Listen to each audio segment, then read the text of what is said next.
अस्सलामु अलैकुम। दुरूद शरीफ पढ़ लें।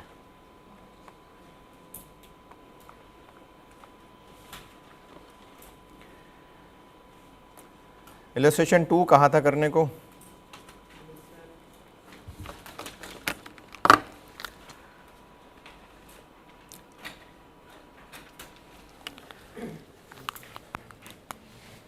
Material price variance S C into क्या, ये सुन लेना दोबारा, ये तो अब रिकॉर्ड हो रहा है ना। हाँ हाँ, तो ये लेक्चर यूट्यूब पे आ रहा है ना। हाँ, ये आ रहा है ना। तो आप जब इसमें कहेंगे कि वो दोबारा करा दें तो मैंने ही जवाब दिया होगा, यार कर लेना प्लीज। केस 2 सॉल्व करने लगा ना तो सॉल्यूशन के अंदर रिवाइज हो जाएगा। Purchase minus actual cost into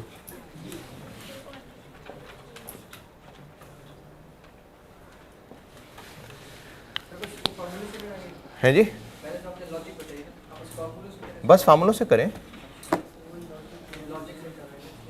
नहीं, आप फार्मूले से करें। देखें, लॉजिक शुरू के लिए होती है, उसके बाद फार्मूले ही चलाएं। ये याद थोड़ी रहनी है आपको, टूटी फूटी याद रहेगी बस। वो बार बार आप टूटी फूटी रिकॉल करते रहेंगे तो बस वो इतनी ही चलेगी।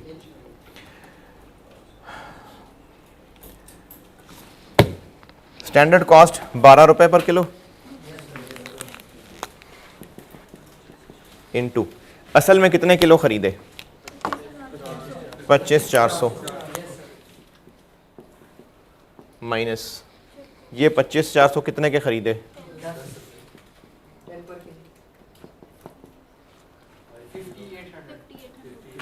50 पॉजिटिव नेगेटिव पॉजिटिव, बिल्कुल सही है। मटेरियल क्वांटिटी वेरिएंस, इसकी लॉजिक दोबारा सुन लें। मटेरियल प्राइस वेरिएंस होता है कि हमने जो ख़रीदा वो जितने का सोचा था उतने का खरीदा या डिफरेंट ख़रीदा, तो जो ख़रीदा उसी के ऊपर प्राइस वेरिएंस निकलेगा ना। तो इसलिए फिर एक्चुअल क्वांटिटी परचेज्ड, जितने किलो ख़रीदे उसी के ऊपर निकालेंगे ना फिर, कि इतने के सोचे थे इतने के ख़रीदे, तो एक्चुअल क्वांटिटी परचेज्ड इस्तेमाल हो रही है। 50-800 फेवरेबल। मटेरियल क्वांटिटी वेरिएंस होता है कि जितना मटेरियल सोचा था कि यूज़ होगा असल में उतना ही यूज़ हुआ या नहीं। S C into S Q minus S C into A Q used. और वेरिएंस के सवाल जब आप क्लास वर्क होमवर्क सब करें तो फार्मूले भी लिखा करें, क्योंकि फार्मूले बार बार लिखेंगे तो याद होंगे। अगर एक दफ़ा आपको लग गया कि ठीक है कर लेंगे, याद नहीं होंगे, बार बार लिखने पड़ेंगे फार्मूले।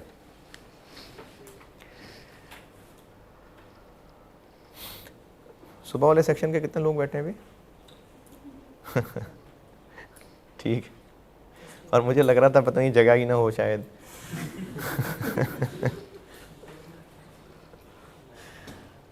सारी भाग गए। R2 की क्लास में ठीक। SC 12 रुपये, SQ एक यूनिट के लिए 4 किलो इस्तेमाल होना चाहिए था, तो 6,000 के लिए 24,000, जबकि असल में इस्तेमाल हुए 25,000, 12,000 नेगेटिव। ये मटेरियल क्वांटिटी वेरिएंस है।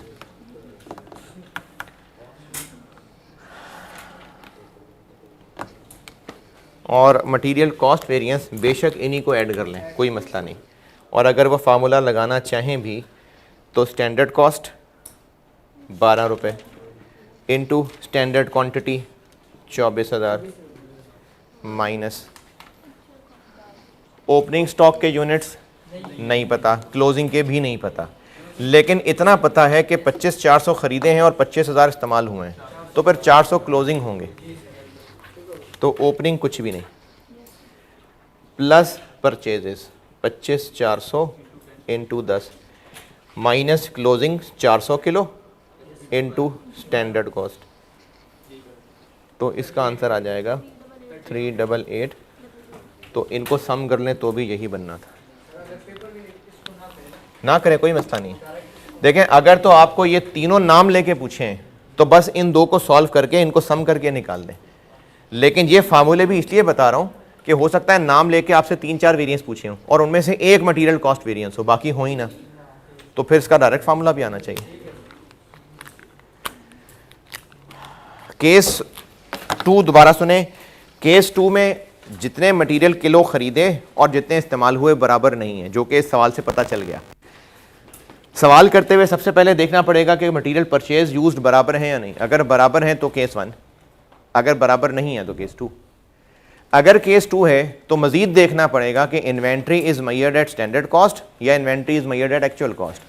इस सवाल में क्लियरली बताया हुआ था कि raw material inventory is measured at, requirement में लिखा हुआ स्टैंडर्ड कॉस्ट, इसलिए ये वाला सेट ऑफ फार्मूला था।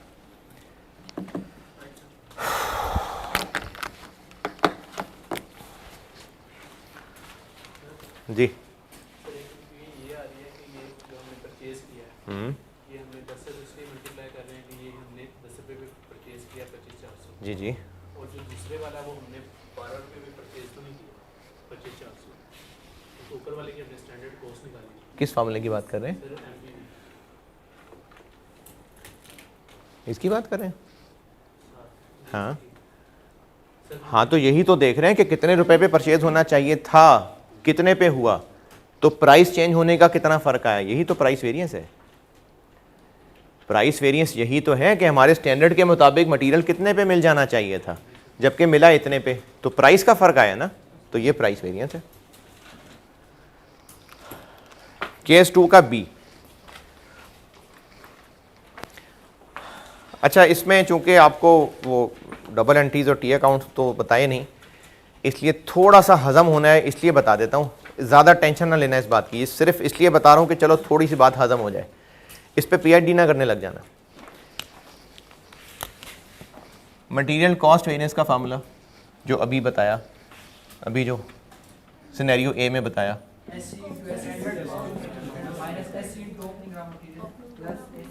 Into SC plus actual quantity purchase minus closing into, ठीक है। अगर inventory is measured at actual cost हो,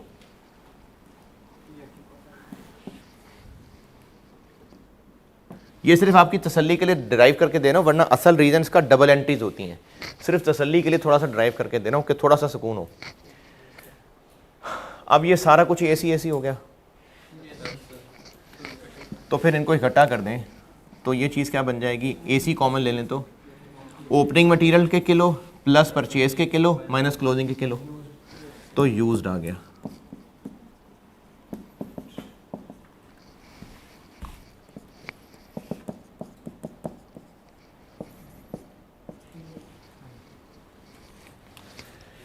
तो जब मटेरियल कॉस्ट वेरिएंस में इस्तेमाल हो ही मटेरियल यूज्ड रहा है, तो इसलिए प्राइस वेरिएंस में भी क्वांटिटी यूज्ड के ऊपर ही प्राइस वेरिएंस निकालेंगे।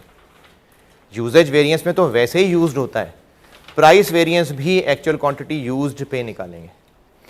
चूंकि मटेरियल कॉस्ट वेरिएंस में इस्तेमाल हो ही एक्चुअल क्वांटिटी यूज्ड रहा है, परचेज तो इसमें आ ही नहीं रहा, तो इसका मतलब वेरिएंस है ही सिर्फ यूज्ड की वजह से, तो इसलिए प्राइस वेरिएंस में भी एक्चुअल क्वांटिटी यूज्ड लिख देंगे। अब फार्मूला देख लें, सिनेरियो बी के फार्मूले देख लें। सिनेरियो बी के फार्मूले तो देखें ना, सिनेरियो बी के फार्मूले तो देखें ना सारे।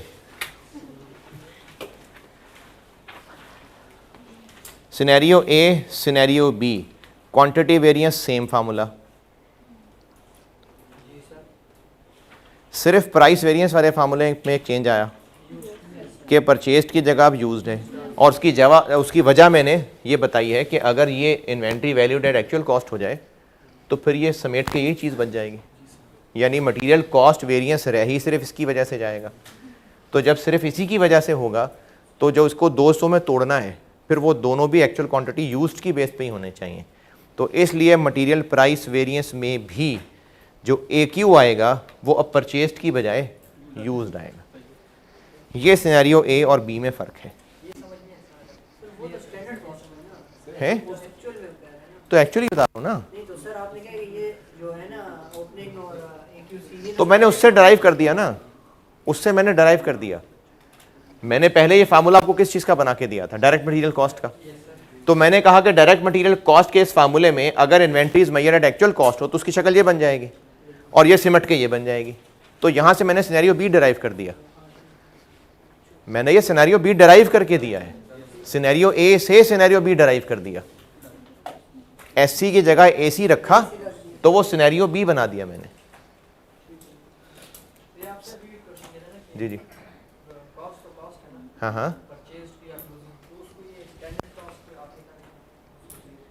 क्या क्या क्या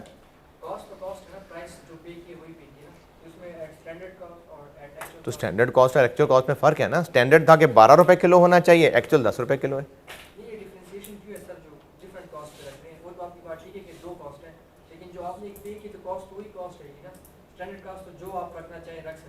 अच्छा फिर आगे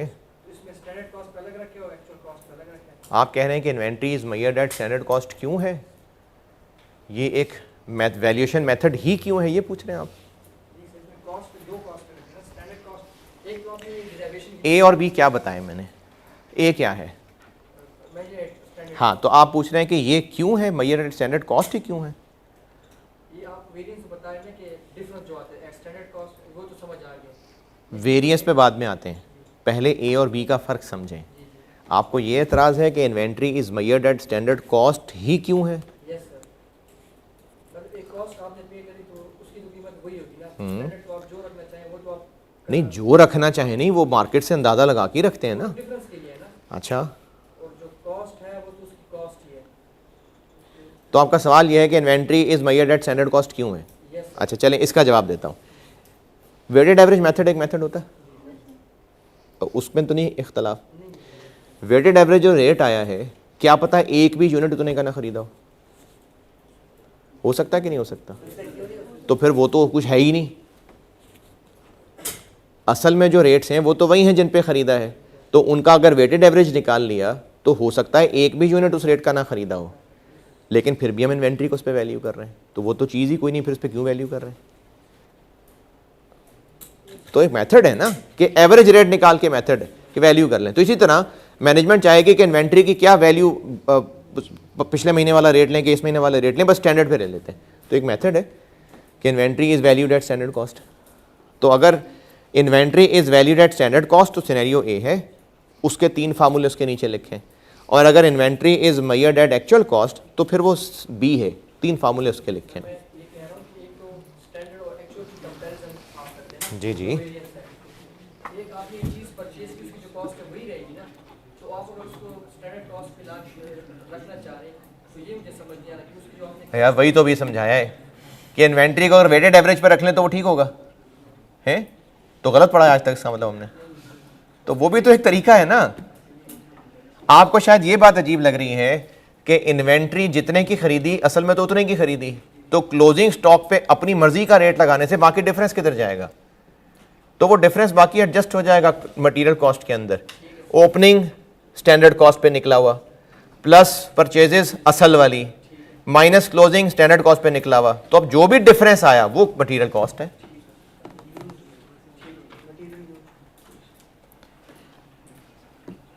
मटेरियल के वेरिएंसेस डन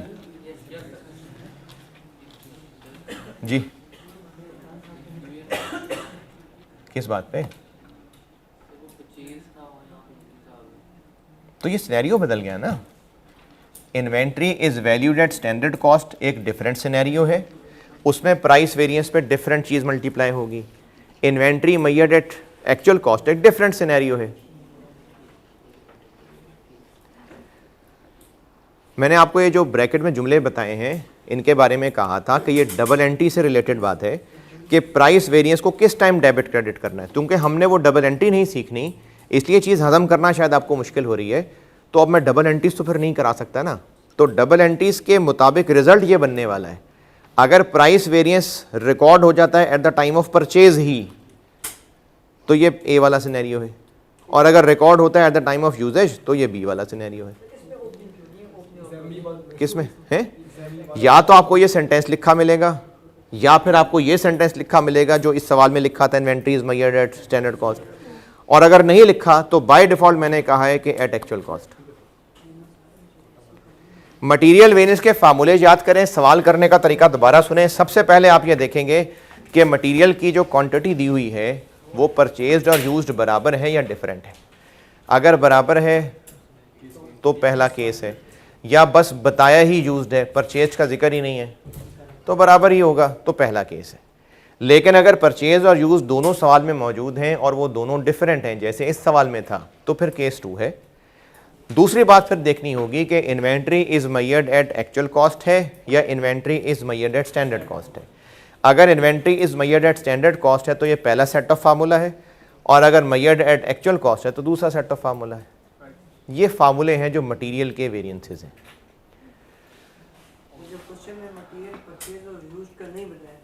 तो बराबर है, यानी फर्क नहीं बताया तो बस वो बराबर है, तो इसलिए केस 1 है।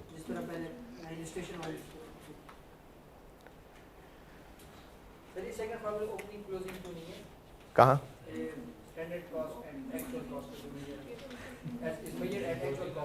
तो वो नेट होके खत्म हो गया ना, ये हो गया opening plus purchases minus closing is equal to used. Opening plus purchases minus closing is equal to used, तो उनको नेट करके यूज्ड बन गया, और एक्चुअल कॉस्ट सबके साथ थी तो ये आ गई।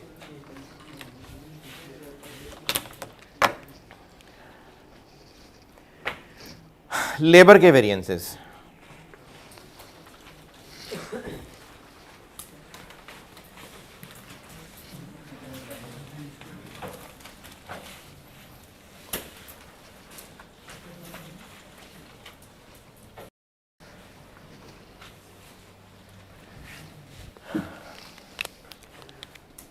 मटेरियल कॉस्ट मिलती है दो चीज़ों से, बनती है दो चीज़ों से मिलके, क्वांटिटी और रेट पर किलो। लेबर कॉस्ट किससे मिलके बनती होगी? आवर्स और rate per hour. Labour cost में स्टैंडर्ड और एक्चुअल फर्क किस वजह से होगा? आवर्स की वजह से या रेट की, वेज रेट की वजह से। जैसे मटेरियल प्राइस वेरिएंस होता था मटेरियल में, लेबर में होता है रेट वेरिएंस। सेम बिल्कुल, चूंकि मटेरियल समझा चुका ना तो उसी के पैरेलल फिर हम लेबर समझाने लगा हूं। जैसे मटेरियल प्राइस वेरिएंस था वैसे ही लेबर रेट वेरिएंस है। जैसे मटेरियल क्वांटिटी वेरिएंस था कि इतने किलो लगने चाहिए थे, इतने किलो लगे, लेबर में क्या होगा? इतने आवर्स लगने चाहिए थे, इतने आवर्स लगे। इसको कहते हैं लेबर एफिशिएंसी वेरिएंस। आवर्स कम ज्यादा लगना एफिशिएंसी। इसका फार्मूला क्या होता है? सिंपल, पहले केस में S C into A Q.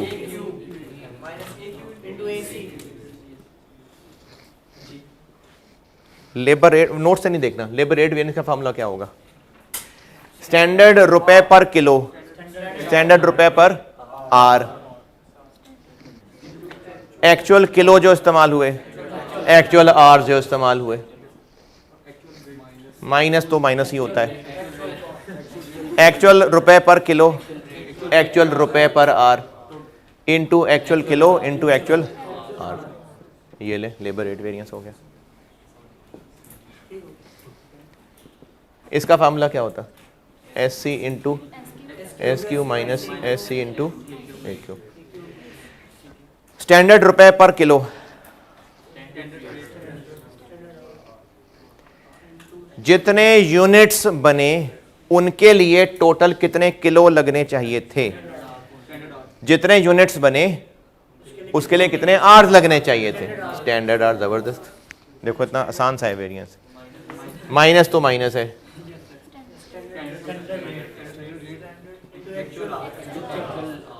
ले लेबर वेरिएंसेस हो गए, और इनको ऐड कर लें तो मटेरियल कॉस्ट वेरिएंस, तो यहां पर होगा लेबर कॉस्ट वेरिएंस। या तो इन दोनों को सम कर लें, या अगर फार्मूला बनाना है तो S C into S Q minus A C into A Q, या तो इन दोनों को सम कर लें, या अगर फार्मूला बनाना है तो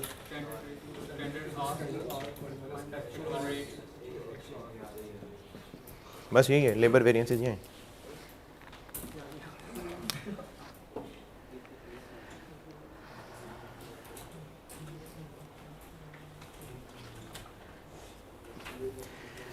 लेबर का केस वन, केस वन ये है कि लेबर का टाइम ज़ाया नहीं हम कर रहे, यानी जितने घंटे वो मौजूद हैं जिनके उसको पैसे देने हैं उतने ही घंटे वो काम भी कर रहे हैं। टाइम ज़ाया करने को कहते हैं आइडल आवर्स। अच्छा, ये आइडल आवर्स वर्कर्स के टाइम ज़ाया करना नहीं है कि वोट के सिगरेट पीना शुरू हो गए, ये हमारी तरफ से टाइम ज़ाया होना है। जैसे एक दफ़ा वो आधे घंटे वाला कि मशीनें स्टार्ट होने में टाइम लग रहा है, तो वो जो आधा घंटा था वो आइडल आवर है। वर्कर मौजूद है, उसको पैसे 8 घंटे के देंगे लेकिन काम वो 7.5 घंटे कर रहा है। तो केस वन ये है कि आइडल आवर्स कोई नहीं है, यानी जितने घंटे का काम उतने घंटे के पैसे। ये केस वन है और ये केस वन के फार्मूले। लेबर के वेरिएंसेस देख लें, केस वन और ये उसके फार्मूले।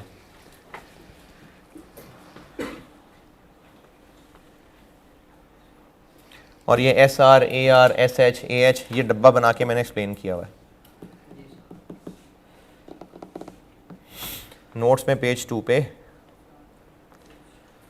केस वन है लेबर का,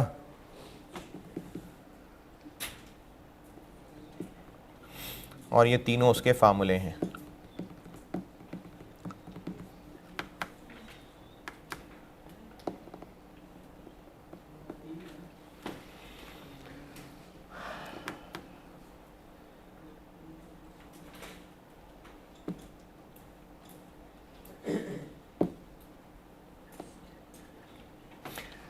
अच्छा, एक टिप है याद करने का, अगर आपको आसान लगे तो।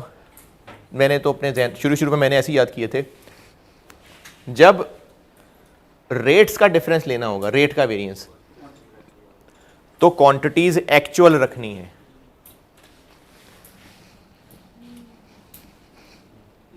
और जब क्वांटिटीज का डिफरेंस लेना है तो रेट स्टैंडर्ड रखने हैं।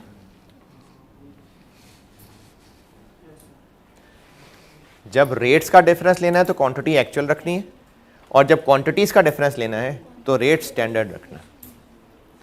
देखें, क्वांटिटीज का डिफरेंस है तो क्वांटिटीज तो फर्क होंगी। 2 टिप्स बता रहा हूं, सुन लें ध्यान से, अगर काम की लगे तो लिख लेना बेशक। जब क्वांटिटीज का डिफरेंस ले रहे हैं, देखें क्वांटिटीज का डिफरेंस है, क्वांटिटीज का डिफरेंस है तो रेट स्टैंडर्ड है। और जब रेट्स का डिफरेंस ले रहे हैं, ये रेट का डिफरेंस, तो क्वांटिटी एक्चुअल है। जब रेट्स का डिफरेंस ले रहे हैं तो क्वांटिटी एक्चुअल, और जब क्वांटिटीज का डिफरेंस ले रहे हैं तो रेट स्टैंडर्ड। और दूसरी टिप ये है कि पहले एस आना है फिर ए आना है, पहले स्टैंडर्ड आना है फिर एक्चुअल आना है। ये देखें,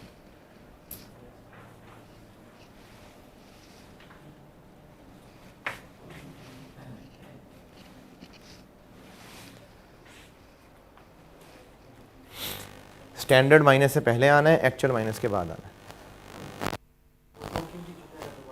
दोबारा सुन लें, जब रेट्स का वेरिएंस ले रहे हैं तो क्वांटिटीज एक्चुअल आनी है। मटेरियल है तो ए क्यू, लेबर है तो आर्स आर्स। और जब क्वांटिटीज के वेरिएंस ले रहे हैं तो फिर रेट स्टैंडर्ड आने हैं, ये एस आर, एस सी।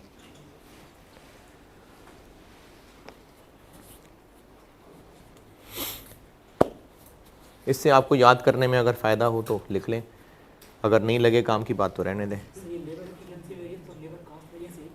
नहीं, सेम क्यों लग रहा है आपको? नहीं, ये एस ए यहाँ पर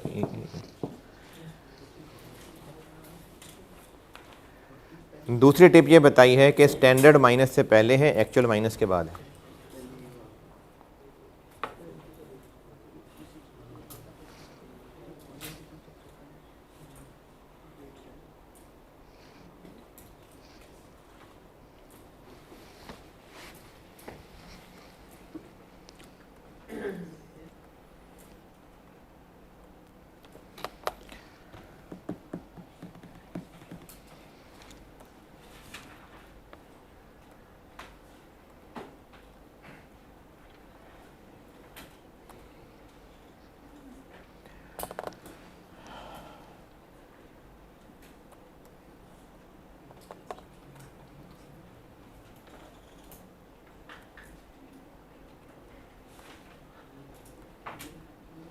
हाँ जी, केस 1 लेबर फार्मूले पढ़ लिए। पेज 3 के ऊपर इलस्ट्रेशन 3 है, वो सॉल्व कर दें।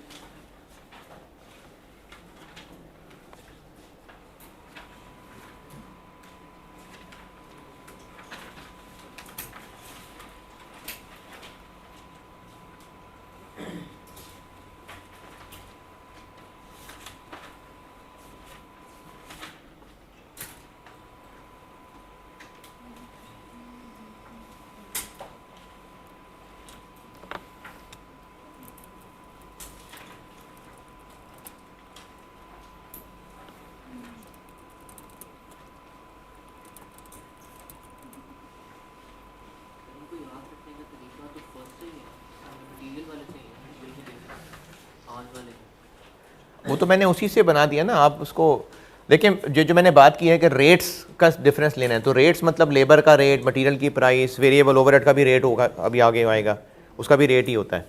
तो जब रेट के वेरिएंसेस लेने हैं तो रेट में स्टैंडर्ड पहले है माइनस एक्चुअल बाद में है, और क्वांटिटीज़ एक्चुअल रखनी है।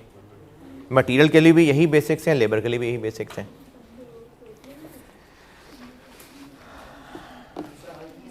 हैं?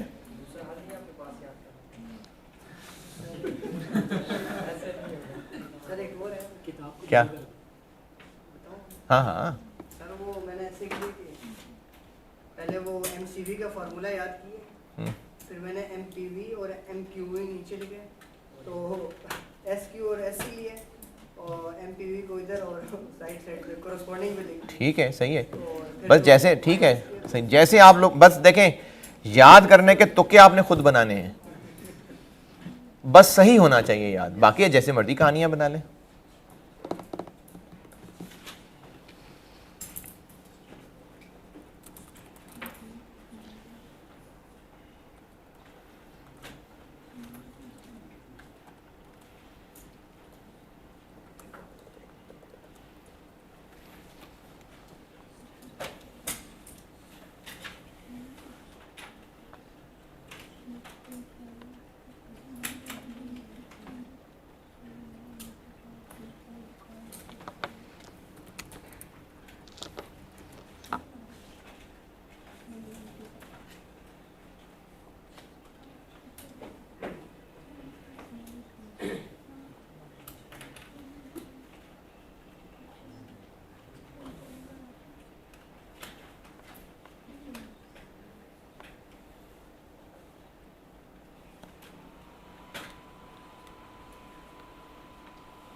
हाँ जी डन।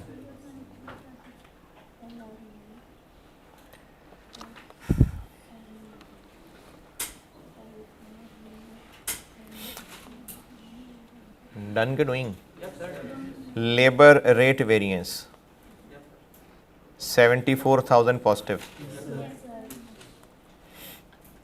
एक्चुअल आवर्स बताए हुए हैं और एक्चुअल रेट जो है ना वो स्टैंडर्ड से 2.5% कम है, यानी 200 रुपये से 2.5% कम, तो 195, तो ये एक्चुअल रेट है। लेबर रेट वेरिएंस 74,000 और एफिशिएंसी वेरिएंस 240,000 पॉजिटिव और कॉस्ट वेरिएंस 314,000।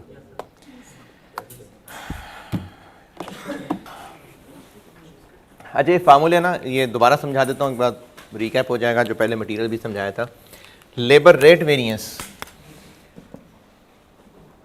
200 रुपये into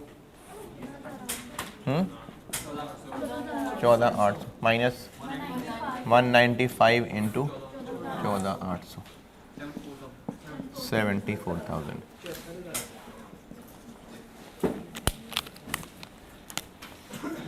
labour efficiency variance 200 into 16,000 minus 200 into 14,800 240,000 negative positive. Labour cost variance 200 into 16,000 minus 195 into 14,800 314,000। ये कॉन्सेप्ट दोबारा सुन लें। इस साल कितने यूनिट्स एक्चुअली बनाए, कितने यूनिट्स एक्चुअली बनाए, कितने यूनिट्स बनाए? 4,000। 4,000 यूनिट्स के लिए स्टैंडर्ड के मुताबिक 16,000 घंटे लगने चाहिए थे 200 पर आवर वाले, यानी इतनी लेबर कॉस्ट में ये 4,000 यूनिट्स बन जाने चाहिए थे, जबकि लेबर ने असल में इतने घंटे काम किया इस रेट पे, तो इतनी कॉस्ट आनी चाहिए थी, इतनी कॉस्ट आई। ये लेबर कॉस्ट वेरिएंस है। फर्क क्यों है? आवर्स भी डिफरेंट लगे, रेट भी डिफरेंट है। रेट वेरिएंस जितने आवर्स एक्चुअली लगे इस रेट पे लगने चाहिए थे, इस रेट पे लगे, ये रेट के फर्क का वेरिएंस है। एफिशिएंसी देखें, लेबर की एफिशिएंसी ही यही होती है कि वो कितनी जल्दी या कितनी सुस्ती से काम कर रहा है। तो जो काम 16,000 घंटे में करना चाहिए था वो 14,800 घंटे में कर लिया, तो ये उन्होंने बेहतर एफिशिएंसी में काम कर लिया। तो आवर्स के फर्क की वजह से इतना फर्क है कॉस्ट में, ये labour efficiency variance. Labour cost में फर्क या तो लेबर की एफिशिएंसी की वजह से है या रेट की वजह से है। तो रेट की वजह से कितना है लेबर रेट वेरिएंस, एफिशिएंसी की वजह से कितना है लेबर एफिशिएंसी वेरिएंस। जी फेवरेबल है सारे, सस्ते में मिल गए फेवरेबल है, जल्दी काम कर दिया फेवरेबल है। सर जैसे कि इधर सिंपली किया है ना, क्योंकि इसमें ये माल की एक्चुअल आवर और स्टैंडर्ड आवर कर रहे हैं ना, क्वेश्चन इजी है। बाकी ये पेपर में भी ऐसे इजी गिवन होगा कि इसमें ट्रिकी होगा। अभी पहले फार्मूले सीख लें, फिर एग्जाम क्वेश्चंस पे भी आएंगे।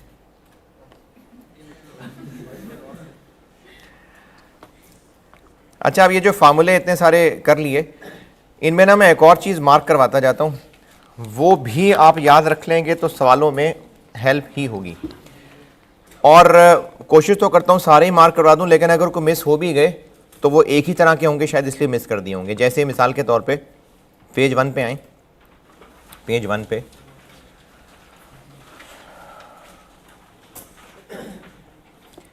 जो एक ही तरह के बार बार लिखे आ रहे होंगे वो बार बार नहीं मार्क करवा रहा हूँगा। आपको एक बार बात समझ आ जाएगी तो फिर आप खुद भी समझ जाएंगे।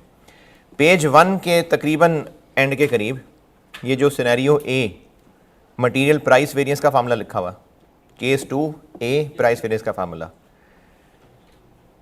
ए Q purchased into S C minus A Q purchase into A C. ये जो A Q purchased into A C है, ये चीज़ क्या है? Actual total purchases for the year. ठीक है, माइनस के बाद actual total purchases for the year है।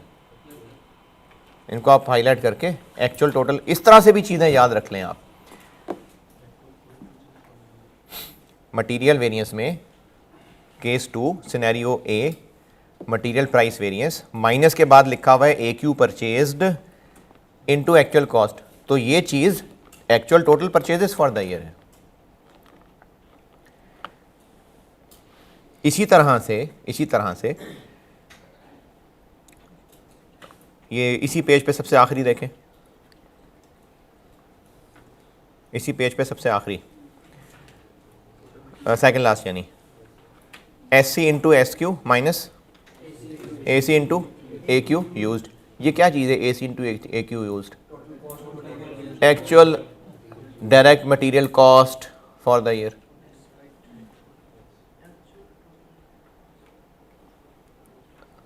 यानी ये actual material cost for the year है।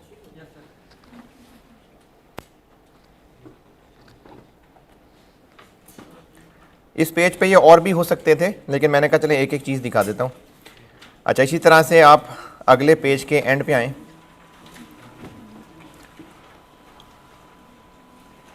पेज 2 के एंड पे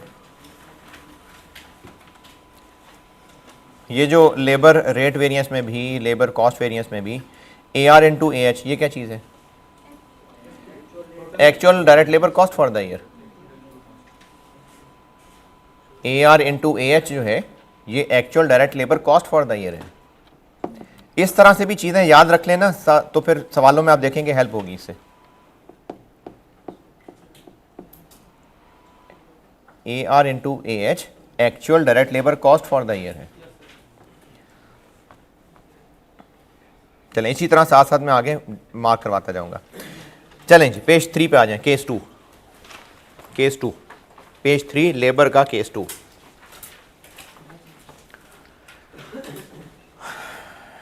लेबर का केस 2 ये है कि आइडल आवर्स हैं। केस 2 है आइडल आवर्स हैं। अब या तो वो आइडल आवर्स बताए हो तो पता चल जाएगा, या इससे पता चल जाएगा कि एक्चुअल आवर्स वर्कड और एक्चुअल आवर्स पेड में फ़र्क होगा।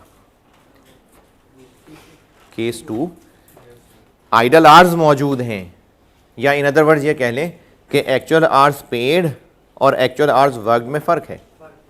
तो इसका मतलब कोई आइडल आवर्स नहीं है। आइडल आवर्स दोबारा बता देता हूँ, जैसे वो शिफ्ट में आधा घंटा था, वो आइडल आवर्स होते हैं कि वर्कर मौजूद है लेकिन लाइट चली गई, फिर जनरेटर से स्विच ओवर करना, इसमें टाइम लगेगा, मशीनें फिर से स्टार्ट होंगी, तो वो जो टाइम ज़ाया होगा वो लेबर तो है ना मौजूद, तो लेबर को पैसे मिलेंगे, आवर्स पेड हैं लेकिन वो काम नहीं कर पा रहा, तो इसलिए आवर्स पेड और आवर्स वर्कड में अगर फ़र्क है तो वो आइडल आवर्स हैं। तो केस 2 ये है कि आइडल आवर्स हैं। अच्छा, केस 2 में आगे फिर ए और बी है।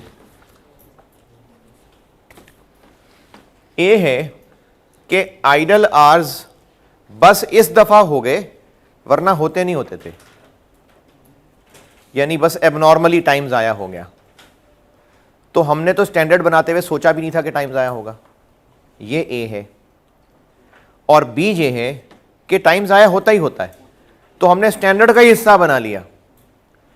स्टैंडर्ड का हिस्सा कैसे बना लिया वो बी में आके बताता हूं। दोबारा सुने, केस 2 ये है कि स्टैंडर्ड के जो आवर्स वर्कड हैं और आवर्स पेड हैं वो बराबर नहीं है, यानी आइडल आवर्स होते हैं। अब इसमें आगे ए और बी हैं। ए ये है कि इस साल आइडल आवर्स बस वैसे ही हो गए वरना होने चाहिए नहीं थे, सोचा ही नहीं था हमने कि होंगे, तो इसलिए स्टैंडर्ड बनाते हुए ध्यान ही नहीं रखा था कि टाइम ज़ाया होता होगा, ये ए है। बी ये है कि टाइम ज़ाया होता ही होता है, नॉर्मली ज़ाया होता है, तो उसको स्टैंडर्ड का हिस्सा बना लिया हुआ था, वो बी है। ए और बी चलें, पहले ए समझाता हूं।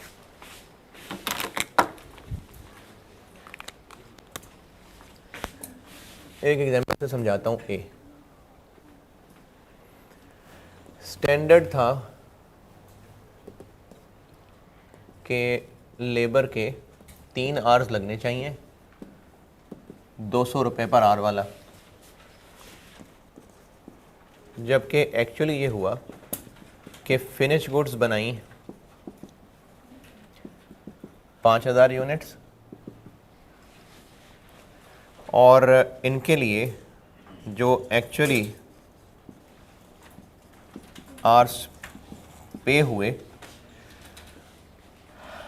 वो ये 16,800।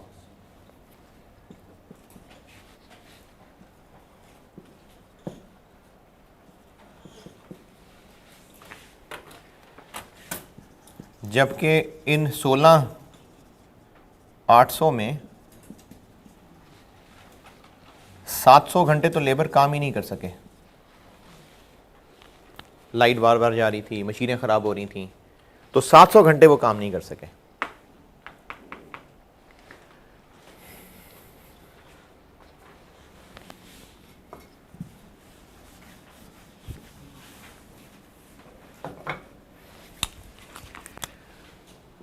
लेबर कॉस्ट वेरिएंस कैसे निकलना चाहिए?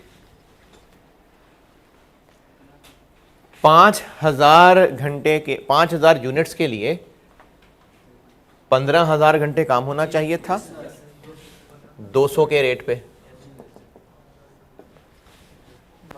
जबकि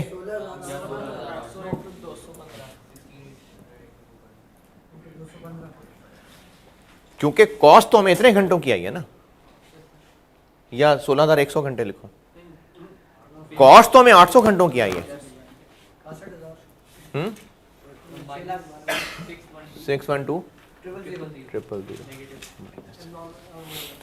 ये लेबर कॉस्ट वेरिएंस है एडवर्स।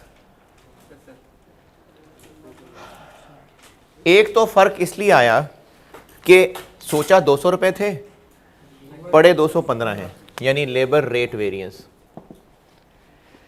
लेबर रेट वेरिएंस निकालने के लिए कौन से घंटे इस्तेमाल होने चाहिए, पेड या वर्कड? रेट वेरिएंस नहीं, पेड, क्योंकि पे तो 16,800 घंटों का हुआ है, तो बिल्कुल ठीक है, शाबाश। लेबर रेट वेरिएंस होगा standard rate into actual hours paid.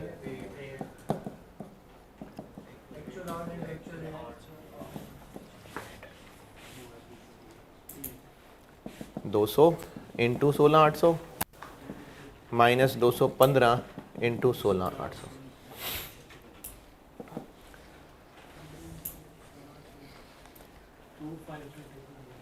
25,000 for favourable adverse.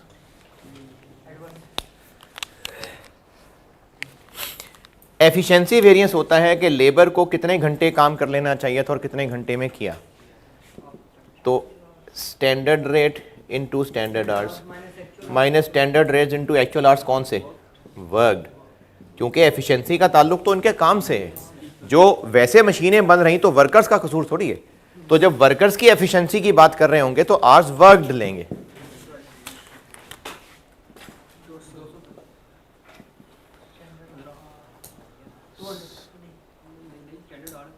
$15,000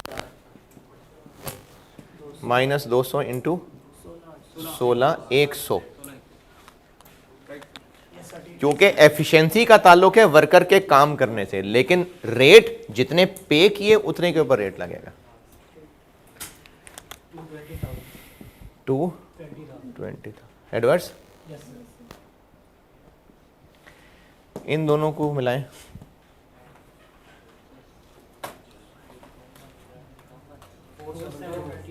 तो ये तो नहीं बन रहा। तो फिर इसमें एक और वेरिएंस होता है आइडल आवर्स का, उसको कहते हैं लेबर आइडल आवर्स वेरिएंस या लेबर आइडल टाइम वेरिएंस।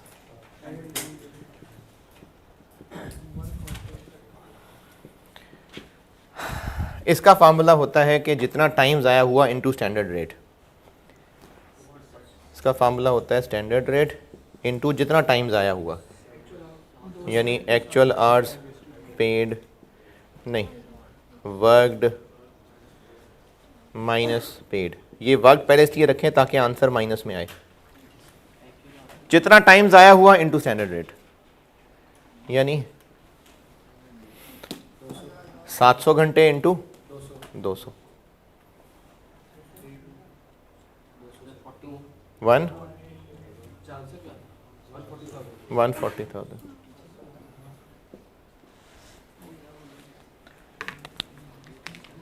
इसको आइडल टाइम वेरिएंस कहते हैं।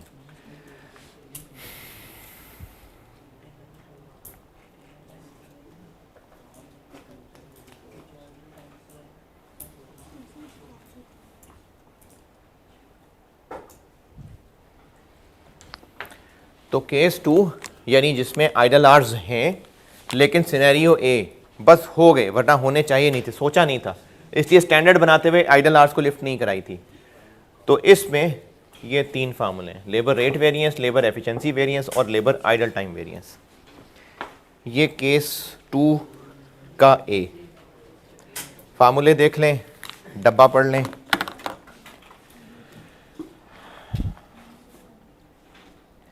और इलस्ट्रेशन 4 कर दें।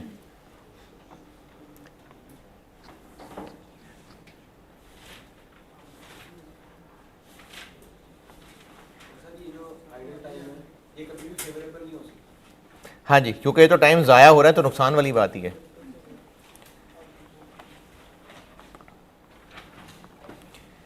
ए में नहीं होगा, बी में हो भी जाएगा, सिनेरियो बी में हो जाएगा, ए में नहीं है।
वेस्ट हो रहा है ना, ये आप assume करें कि नहीं ये पहले ही जो आइडियल टाइम है ना, आइडल जो ज़ाया हो रहा है ना, तो हमारी वजह से ज़ाया हो रहा है, हम कौन हैं? प्रोडक्शन की वजह से, वर्कर्स की वजह से। हम कह रहे हैं कि वो मशीन स्टार्ट आइडल आर वो है जो मशीनें, हाँ हाँ बिल्कुल। आप इसको एज्यूम कर रहे हैं कि नहीं ये है इसमें अज्यूम किस वक्त क्या वक्त? ये टाइम वेस्ट हो रहा है, आइडियल टाइम, ये आप एज्यूम कर रहे हैं कि ये मशीनों की वजह से ज़ाया हो रहा आइडल कहते ही इसको है ना, है, और जो वर्कर्स ज़ाया करते हैं वो तो उनके पैसे क्यों देंगे उनको? केस वो टाइम ज़ाया कर अगर वर्कर्स टाइम ज़ाया कर रहे हैं, काम छोड़ छाड़ के निकल गए सिगरेट पीने, घूम फिर के वापस आ रहे हैं, तो उनके पैसे क्यों दें उस काम को, उस टाइम के उनको? देखे क्या, ये हमारी वजह से मतलब अरे आइडल टाइम होता ही वही है ना, आइडल टाइम कहते ही उसको हैं, ठीक है ना, जो वर्कर का कसूर नहीं है, कंपनी की वजह से टाइम जाए, कहते ही उसको आइडल टाइम है। यानी वर्कर अवेलेबल है काम के लिए, हम काम नहीं ले रहे उससे, उसी को, प्रोडक्शन ना हो। हाँ हम ही प्रोडक्शन नहीं ले पा रहे, वर्कर मौजूद है, वो आइडल टाइम होता ही वही है।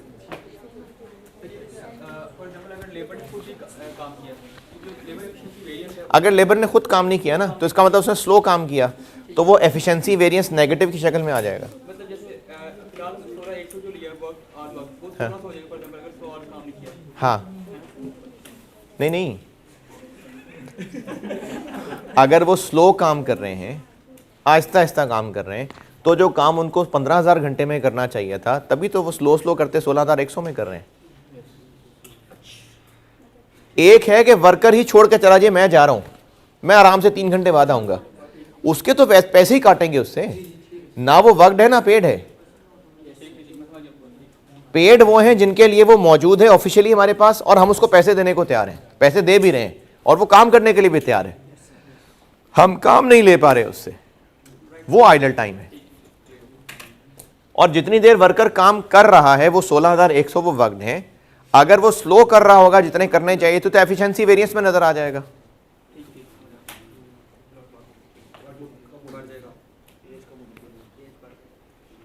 स्टैंडर्ड से ज्यादा हो जाएगा ये ना, अगर वो स्लो काम कर रहा है तो। इनफैक्ट लेबर एफिशिएंसी का नेगेटिव आना, इसका मतलब ही यही है कि वर्कर ने स्लो काम किया है, और एफिशिएंसी वेरिएंस पॉजिटिव आने का मतलब है कि उसने जल्दी काम किया।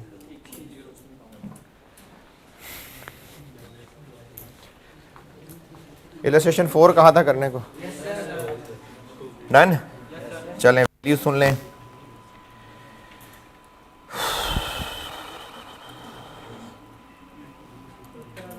Labour rate variance 74,000, labour efficiency variance 380,000 positive, और आइडल टाइम वेरिएंस 140,000 नेगेटिव। अच्छा ये हमेशा ही 140 नहीं आता है, इत्तेफाक से ऐसी 2 सवालों में आ गया। और लेबर कॉस्ट वेरिएंस 314,000। अच्छा ये तो सेम इसी सवाल वाले आ गए, वो डाटा यही है, क्योंकि डाटा यही इसलिए ही है।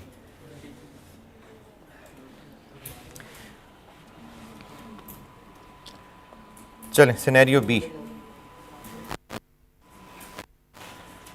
सिनेरियो बी समझाता हूँ जी। हैं क्या हुआ? नहीं नहीं, अभी तो यार 1 घंटा हुआ है मुश्किल से। हाँ तो पौना घंटा पहले, आधा घंटा अभी है, 15 मिनट और बस।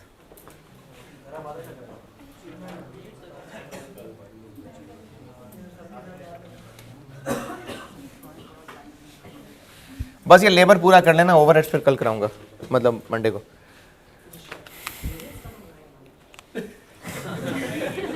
वेरिएंस अभी चल रहा है, लेबर ख़त्म कर लें, ओवरहेड्स फिर अगली क्लास में कराऊंगा। फिर उसके बाद सेल के वेरिएंसेस भी हैं, फिर रिकन्सिलिएशन भी है, फिर मटेरियल के डिटेल वेरिएंसेस हैं, फिर रिवर्स वर्किंग है, फिर मुश्किल सवाल हैं।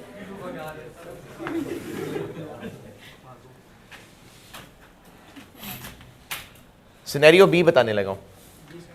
सिनेरियो बी ये है कि टाइम ज़ाया होता ही होता है, जैसे वो उस टारगेट कॉस्टिंग वाले सवाल में था कि आधा घंटा ज़ाया होता ही होता है। तो चूंकि होता ही है, तो हमने स्टैंडर्ड ही बना लिया कि 1 यूनिट बनाने के लिए लेबर का काम चाहिए हुआ करेगा 4.5 घंटे, जिनमें से नहीं, और आधा घंटा ज़ाया हुआ ही करेगा। तो हमें 1 यूनिट बनाने के लिए 5 घंटों के पैसे देने पड़ेंगे। ये हमने स्टैंडर्ड बना लिया, ये हमने स्टैंडर्ड बना लिया कि लेबर 1 यूनिट बनाने के लिए काम इतने घंटे होंगे, लेकिन इतने घंटे काम लेने के लिए इतना घंटा ज़ाया होगा ही होगा, यानी 5 घंटे के पैसे देने पड़ा करेंगे। स्टैंडर्ड का हिस्सा बना लिया आइडल टाइम। एक्चुअल रिजल्ट ये निकला कि फिनिश गुड्स जो बनाई इस साल वो बनाए 4000 units,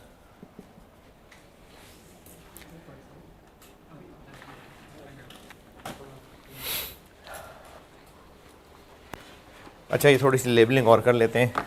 page number 3, page number 3 कहीं भी बेशक AR इंटू AH पेड जो लिखा हुआ है, AR इंटू AH पेड, ये है actual direct labour cost for the year. Actual rate into actual hours paid, जहाँ जहाँ भी लिखा हुआ है ये है actual direct labour cost for the year. Page 3 पे जहाँ जहाँ भी आपको लिखा नज़र आ जाए actual rate into actual hours paid, ये actual direct labour cost for the year, क्योंकि कॉस्ट तो हमें यही पड़ रही है ना जितने घंटों के पैसे दे रहे हैं। पेज 3 पे जहां भी AR इंटू AH पेड लिखा हुआ है ये actual direct labour cost for the year है।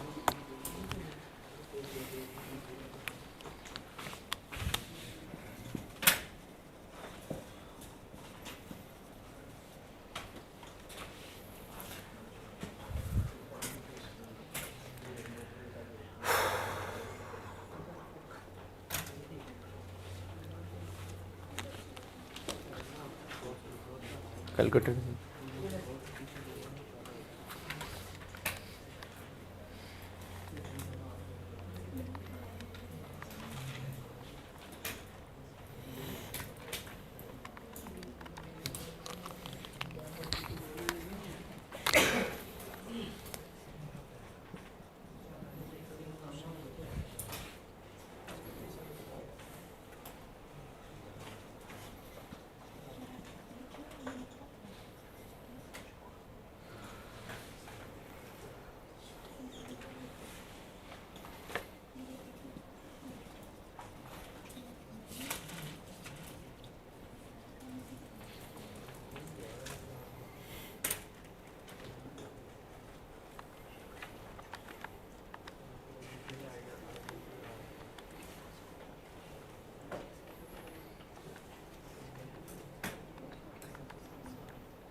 चलें, ये डाटा है, इससे मैं आपको फार्मूले समझाता हूँ। जी जी जैसे हम बता रहे हैं कि एक्चुअली इनर जो प्रोडक्शन कर रहे हैं ये फार्मूलाज इंटरनल कंट्रोल, ये फार्मूला प्रिंसिपल जो है ना ये इंटरनल कंट्रोल उसके लिए ना फैक्टर्स के जो जैसे प्रोडक्शन कर रहे थे इन फार्मूलाज पे चलते हैं ना, तो इसमें सर जो सेकंड ये ज़्यादा फिजिबल नहीं है, खास में तो वो जो ऐसा प्रोसेस हो गई जिसमें टाइम ज़ाया नहीं होगा। नहीं, ये तो बिजनेस नेचर पे डिपेंड करता है ना। बिजनेस स्ट्रेटजी यही है कि वो जो प्रोडक्शन ये फार्मूले यूज करेंगे ना, और बता रही कि जो हम करेंगे ISAs नहीं है इंटरनल, हाँ हाँ सही है। तो ये जो पहला उस पे है कि idle time is not a part of strategy, तो ऐसा कोई प्रोसेस तो है जिसमें टाइम ज़ाया नहीं होगा। क्यों? तकरीबन सारे प्रोसेस में कुछ ना कुछ ज़ाया होता होगा टाइम। एफिशिएंट 100% प्रोसेस तो पॉसिबल ही नहीं है सर। क्यों नहीं लाइक फॉर एग्जांपल यार, बहुत सारी इलेक्ट्रॉनिक मशीन्स हैं जो बटन दबाते ही ऑन हो जाएंगी, इसमें क्या है? नहीं सर, इसका मतलब है कि वो जो प्रोडक्शन करके दे रही है वो क्या परफेक्शन है, यानी 100% पर प्रोडक्शन करके देगी, यानी एफिशिएंसी बिल्कुल 100% हो जाएगी। नहीं नहीं, एफिशिएंसी 100% की बात नहीं हो रही, बात एफिशिएंसी 100% की नहीं है। बात यह है कि वर्कर्स आए, उन्होंने फैक्ट्री खोली, बटन दबाया, मशीन फ़ौरन ऑन है, तो नहीं हो सकता ऐसा क्या? तो वर्कर का कोई टाइम ज़ाया नहीं हो रहा। आइडल टाइम का मतलब है कि लाइट का आना जाना बहुत ज़्यादा है या मशीन ऑन होने में टाइम लगाती है, तो आइडल टाइम है। या फिर वो वैसी फैक्ट्री बंद पड़ी हुई है, यानी बस टाइमली काम किया, जितना किया वो नहीं है, एफिशिएंसी नहीं। जितनी देर के लिए उनको बुलाया उनसे काम ही लिया, फारिग नहीं बिठाया उनको, तो ये आइडल टाइम नहीं है। और अगर उनको फारिग बिठा के रखा तो आइडल टाइम है। तो हो सकता है इतनी ज़्यादा डिमांड हो, इतना ज़्यादा बिजनेस के पास काम हो कि उनको फारिग ही ना बिठाते हो, तो आइडल टाइम ही ना हो, ऐसा हो सकता है जी। अगर बिजली के जाने का शेड्यूल पता है तो फॉर एग्जाम्पल रोजाना के 1 घंटे अगर बिजली जाती है तो वो उसको हम फिर अपने स्टैंडर्ड में शामिल कर लेंगे कि हम अपने बिजनेस के नेचर को नॉर्मल ही रखेंगे। बता रहा, अगर ऐसा है और होना ही ऐसे है तो कर लेंगे स्टैंडर्ड में शामिल। इस सवाल में labour cost variance, labour cost variance के कितने घंटे की कॉस्ट आनी चाहिए थी, कितनी, और कितने घंटे की आई। एक यूनिट बनाने के लिए कितने घंटे की कॉस्ट आनी चाहिए, 5 या 4.5? कॉस्ट तो 5 घंटे की आएगी। तो standard hours, standard rate into standard hours कौन से, पेड। अब स्टैंडर्ड आवर्स के साथ भी पेड वर्क आ जाएगा, क्योंकि स्टैंडर्ड भी 3 तरह के हैं। देखें हमें कॉस्ट कितनी पड़ेगी, इतनी। हमने सोचा था 1 यूनिट बनाने के लिए कितने घंटे की कॉस्ट पड़ेगी, 5 घंटे की ना। तो स्टैंडर्ड पेड है कि स्टैंडर्ड वर्ड है, पेड। तो फार्मूले में अब स्टैंडर्ड के साथ भी पेड का वर्ड आ गया, माइनस असल में कितने की कॉस्ट पड़ी,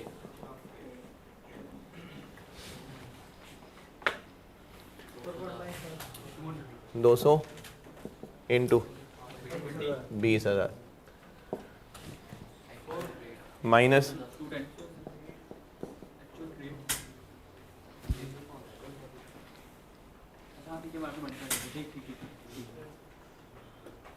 ये ऑलरेडी लेबर कॉस्ट ही है।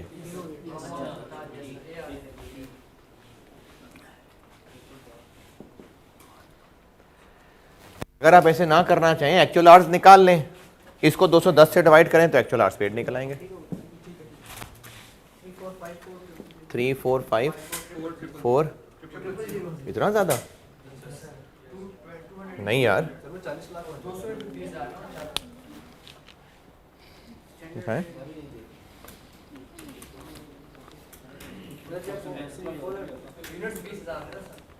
यही आ रहा है।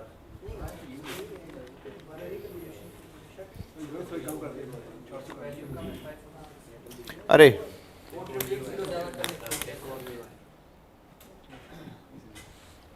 एक जीरो और है इधर,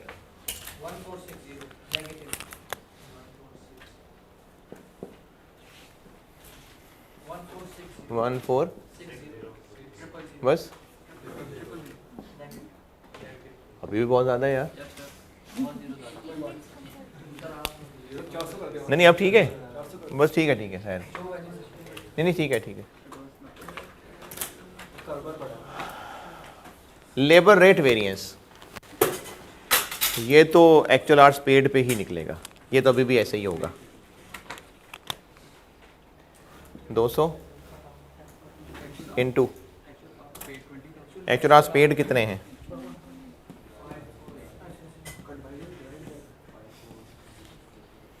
एक्चुअल आवर्स पेड कैसे निकालें, इसको डिवाइड करके ना, 26,000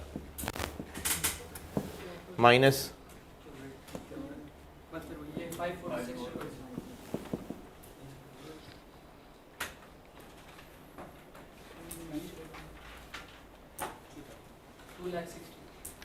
2, 6,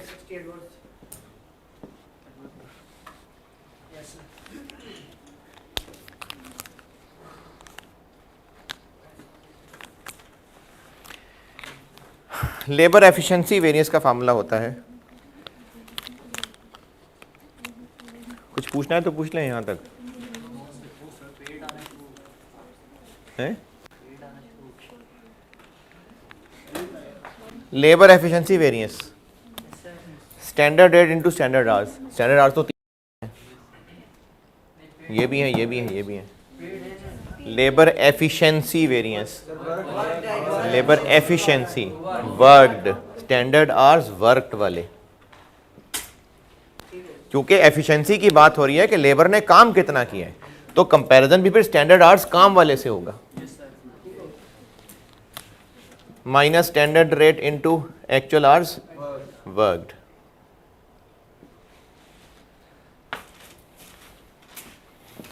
दो सौ इंटू 4000 यूनिट्स के लिए 18,000 घंटे काम होना चाहिए था, जबकि हुआ कितना? 22,400।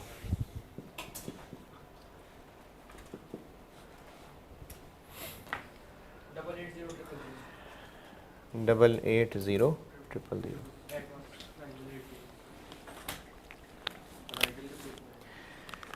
अच्छा, अब लेबर एफिशिएंसी वेरिएंस के फार्मूले पे गौर करें और आइडल टाइम वेरिएंस का फार्मूला सोचें क्या होगा, देख के नहीं वैसे।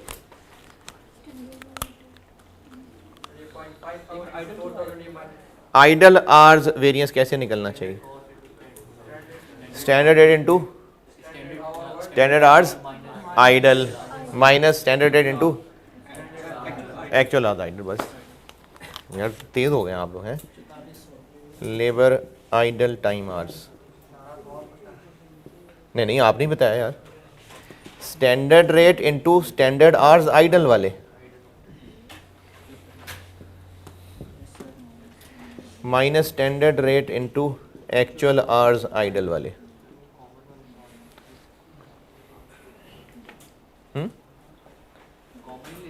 ले लें। जब तक इस चैप्टर पे पूरी ग्रिप ना आ जाए तब तक इन फार्मूलों पे छेड़छाड़ ना करें तो बेहतर है। 200 इंटू 1 यूनिट पे आधा घंटा ज़ाया होना चाहिए, तो 4000 पे 2000। जबकि असल में कितने घंटे ज़ाया हुए? 26,000 घंटों के पैसे दिए और काम उन्होंने 22,400 घंटे किया है। ये 26,000। देखें, असल में इतने घंटों के पैसे दिए हैं और काम इतने घंटे किया है। कितना? 3,600। 200 स्टैंडर्ड रेट जी, 2000। 1 यूनिट पे आधा घंटा ज़ाया होना चाहिए, तो फिर 4000 यूनिट्स पे 2000 घंटे। 3,20,000। इन तीनों को ऐड करेंगे तो ये बनेगा जी। स्टैंडर्ड आवर्स ना, स्टैंडर्ड हमने 3 तरह के आवर्स बनाए हैं। 1 यूनिट बनाने के लिए काम इतने घंटे होना चाहिए, ज़ाया इतना होना चाहिए, पैसे इतने के देने चाहिए। जब हम निकाल रहे हैं लेबर एफिशिएंसी वेरिएंस, तो एफिशिएंसी वेरिएंस होता है कि लेबर ने काम कैसा किया और कैसा करना चाहिए था, तो स्टैंडर्ड आवर्स काम वाले लेने चाहिए ना। फिर 4000 के लिए 18,000 घंटे, ये स्टैंडर्ड आवर्स वर्कड हैं। एफिशिएंसी वेरिएंस ये है कि स्टैंडर्ड के मुताबिक इतने घंटे काम होना चाहिए था, इतने घंटे काम हुआ। आइडल टाइम का भी हमने स्टैंडर्ड रखा हुआ था कि इतने घंटे ज़ाया होने चाहिए, तो 4000 यूनिट्स के लिए 2000 घंटे, इतने घंटे स्टैंडर्ड ज़ाया होने चाहिए थे, जबकि असल में इतने घंटे ज़ाया हो गए। तो ये आइडल टाइम वेरिएंस है, आइडल टाइम वेरिएंस।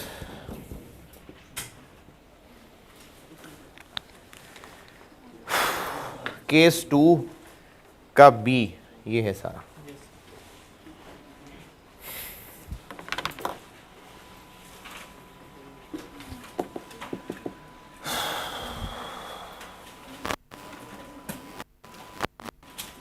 और अभी आप तो सवाल करते हैं, वरना फिर दोबारा स्टार्ट करना पड़ेगा। इलस्ट्रेशन 5 कर जाएं।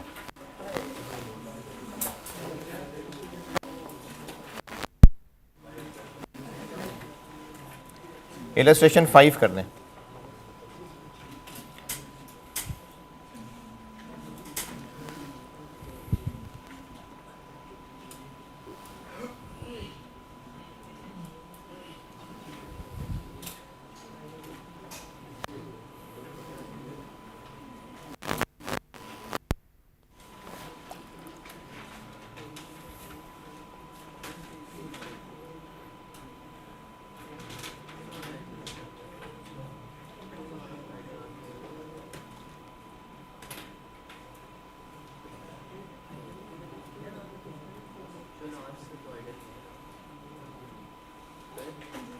एक्चुअल और आइडियल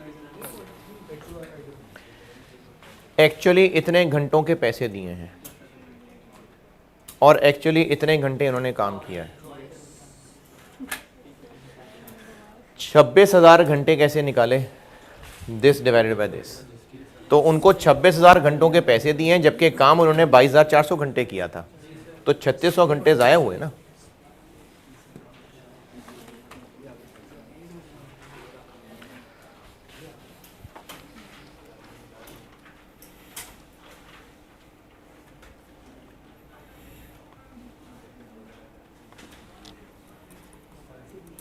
सर जैसे आपने इनके नाम लिखवाए ना फार्मूला के AR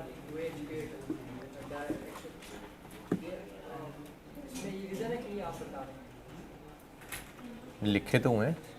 आपने नाम लिखवाया ना, ये इसका रीज़न यही है, जैसे मतलब कैसे AR into AH पे actual direct actual rate into actual hours, तो रीज़न से क्या मराद है? यानी ये जो नाम है इस फार्मूला का ही मतलब है जो आपने नाम बताया ना, आपने जो नाम लिखवाया ना सर इसके ऊपर लेबर रेट वेरिएंस, हाँ इसका जो ये आपने शॉर्ट नेम लिखवाया ना AR into AH पे, हाँ इसका आपने लिखा actual direct labour cost for the year. जी जी, ये एक्चुअल डायरेक्ट लेबर कॉस्ट किसी भी डिराइव होती है, यही होती है actual direct labour cost. Actual direct labour cost यही होगी ना कि इस साल कितने पैसे दिए। नहीं नहीं, actual direct labour cost for the year कैसे निकली होगी? तो यही लिखा हुआ है।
यार मैंने तो 15 मिनट में फारिग करना था, अब आप लोग टाइम लगा रहे हैं।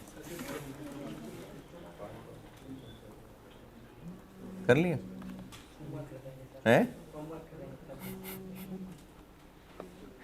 चले यार होमवर्क कर लेना सर आपने ऑलरेडी दिया वैसे हैं? एक दिया मैंने सर। चले अभी कर लें यार, मैं सर ये ऑलरेडी तो अभी कर लेना क्या, मैं तो सेकंड लेक्चर में है। हाँ तो ना करें यार, होमवर्क कर लें तो अभी कर लें फिर।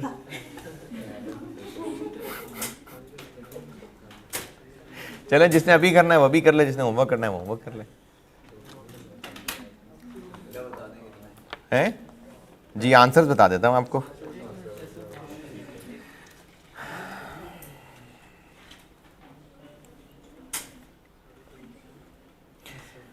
अच्छा, ये labour actually took 10% more hours of work, ये क्या मतलब है? यानी जो स्टैंडर्ड आवर्स वर्कड निकालेंगे उससे 10% ज़्यादा एक्चुअल आवर्स वर्कड होंगे। Labour actually took 10% more hours of work than standard, यानी जितने स्टैंडर्ड आवर्स होने चाहिए थे उससे 10% ज़्यादा ये एक्चुअल आवर्स वर्क होंगे। और एक्चुअल वेज रेट कितना होगा? यानी 115। तो एक्चुअल आवर्स वर्कड निकल आएंगे 16,500।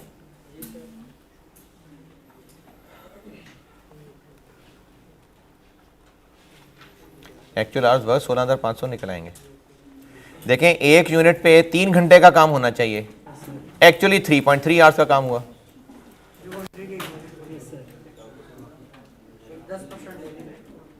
तो 5,000 से मल्टीप्लाई करेंगे तो 16,500 घंटे एक्चुअल आवर्स वर्कड आ जाएगा। यानी एक्चुअल आवर्स पेड दिए हुए, एक्चुअल आवर्स वर्कड हो जाएंगे 16,500। 16,500 दोबारा समझ लें, एक यूनिट के लिए स्टैंडर्ड है 3 घंटे का वर्क, एक्चुअली से 10% ज़्यादा हुआ यानी 3.3 का हुआ। तो 3.3 को 5,000 से मल्टीप्लाई करें तो ये एक्चुअल आवर्स वर्कड आ जाएंगे जो 16,500 बनते हैं। एक्चुअल वेज रेट 115 रुपये हो गया। बाकी फार्मूला ही लगाना है। तो आंसर देख लें, रेट वेरिएंस का आंसर है 268,500 नेगेटिव, 268,500 नेगेटिव। फिगर सारी बता दी हैं आपको, आंसर ही बता रहा हूं बस, अब तो फार्मूले में पुट करना है सिर्फ। लेबर एफिशिएंसी वेरिएंस है 150,000 एडवर्स। आइडल टाइम वेरिएंस है 1,10,000 पॉजिटिव। सर क्या ये आइडियल आइडल वन नहीं आइडियल कह रहे थे ना, मैंने कहा ओ कोई बात नहीं, मैंने कहा वो पहले वो भी आइडियल कह रहा था ना, मैंने कहा शायद मिसअंडरस्टैंडिंग है। आइडियल 110,000 1,10,000 है आइडल टाइम वेरिएंस। ये कैसे निकला? एक्चुअल आइडल आवर्स कितने? एक्चुअल आवर्स पेड 17,900 हैं दिए हुए हैं, एक्चुअल आवर्स वर्कड अभी 500 बताए हैं, तो जो डिफरेंस है वो एक्चुअल आवर्स आइडल है। लेबर एफिशिएंसी वेरिएंस बताया है 150,000 नेगेटिव।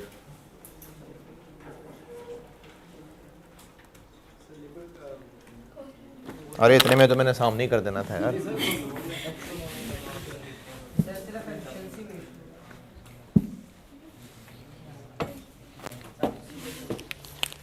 स्टैंडर्ड रेट 100 रुपये, एक्चुअल आवर्स पेड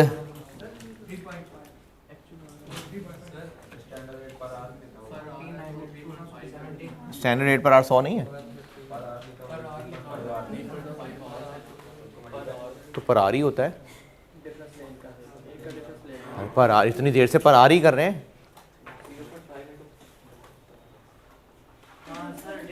अरे अब तो मैंने लेबर खत्म कर दिया यार, स्टैंडर्ड रेट पर आ रही है।